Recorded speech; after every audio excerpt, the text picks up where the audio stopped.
Hi folks, so this is question 2.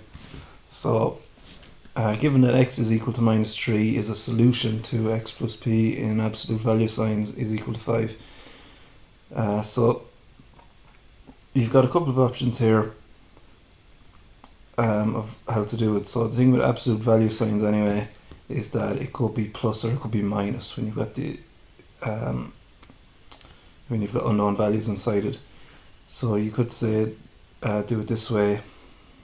So x is equal to minus 3. So you could say minus 3 plus p is equal to 5, or minus 3 plus p is equal to 5.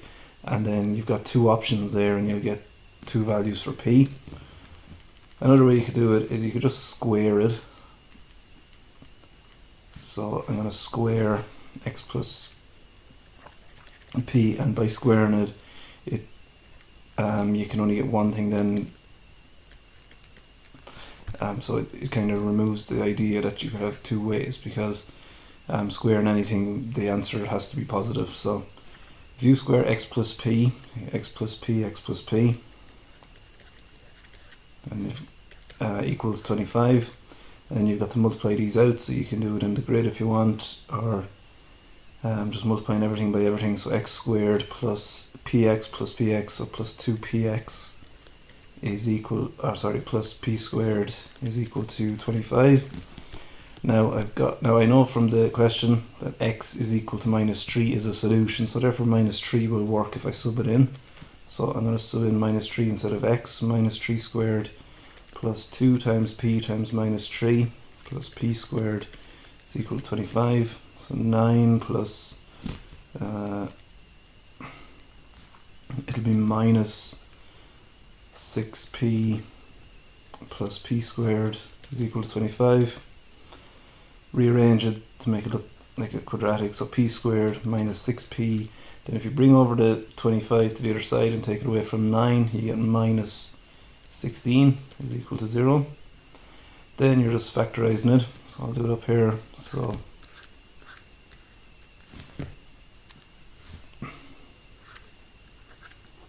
this is where we're going to get two values for p then. So two numbers that multiply to give minus 16 but add to give minus 6, so you'd have minus 8 and plus 2. So p minus 8 equals 0, or p plus 2 is equal to 0. So if p minus 8 equals 0, then p is 8. And if p plus 2 is equal to 0, then p is equal to minus 2. So those are our two values for p. Right, so part B then, x plus 4 is a factor. So if x plus 4 is a factor, well then x is equal to minus 4. Okay, that has to be a root. So that's one of our roots anyway, so we need to know that. So if x plus 4 is a factor, well then x equals minus 4. You're basically letting that equal to 0 and just bringing across the 4. So x equals minus 4 has to be a root.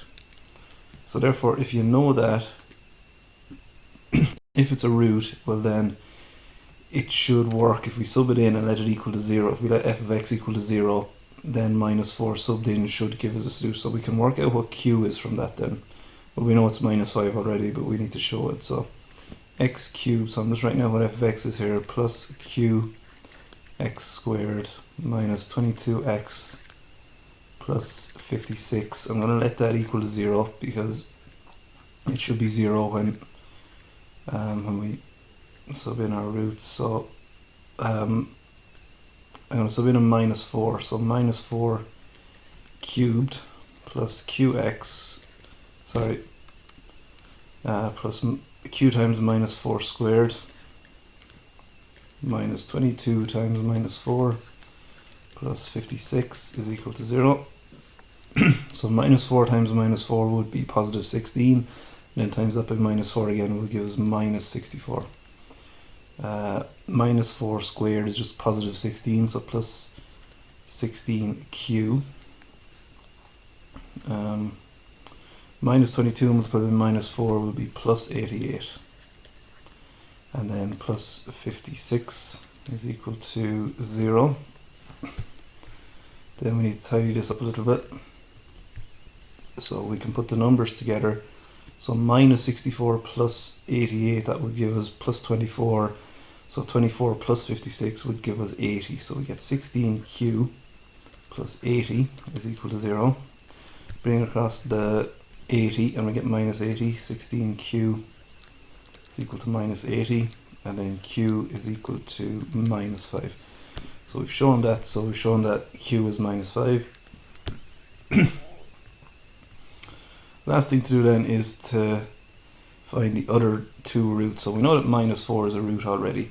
So therefore, if I divide in x plus 4, because x plus 4 is a factor, if I divide it into what f of x is, and I know what q is now as well, so I can put that in, I should get the other two roots. So it's just dividing from here then. So it's x cubed, it'll be minus 5x squared then, because I'm putting the minus 5 in instead of the q, minus 22x plus 56. So x into x cubed goes x squared times, and then x squared times 4. So x squared times x is x cubed, and x squared times 4 is 4x, so plus 4x. Subtract them then. So minus 9, sorry, should be x squared there. Yeah, minus 9x squared. Bring down the minus 22x. X into minus 9x squared would be minus 9x.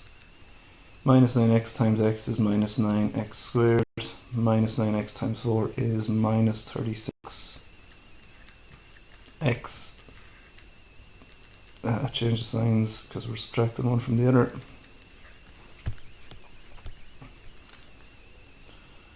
So we should get 14x.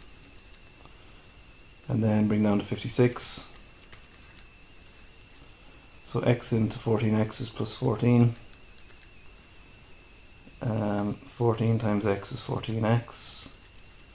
And 14 times 4 will be 56. So those will cancel out then. So we get no remainder. So x squared minus 9x plus 14.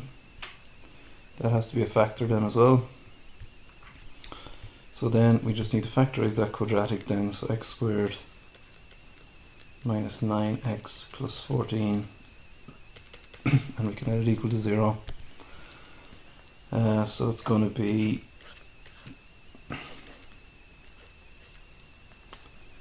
x minus 7 and x minus 2. So minus 7 and minus 2. So minus 7 times minus 2 is positive 14, and minus 7 take away 2 is minus 9. So x is equal to 7, or x is equal to 2. So those are our roots then, and we know from the back of the start that minus 4, so x equals minus 4 as well. So those are our final answers. So that's all for that question then. There's no part C for question 2.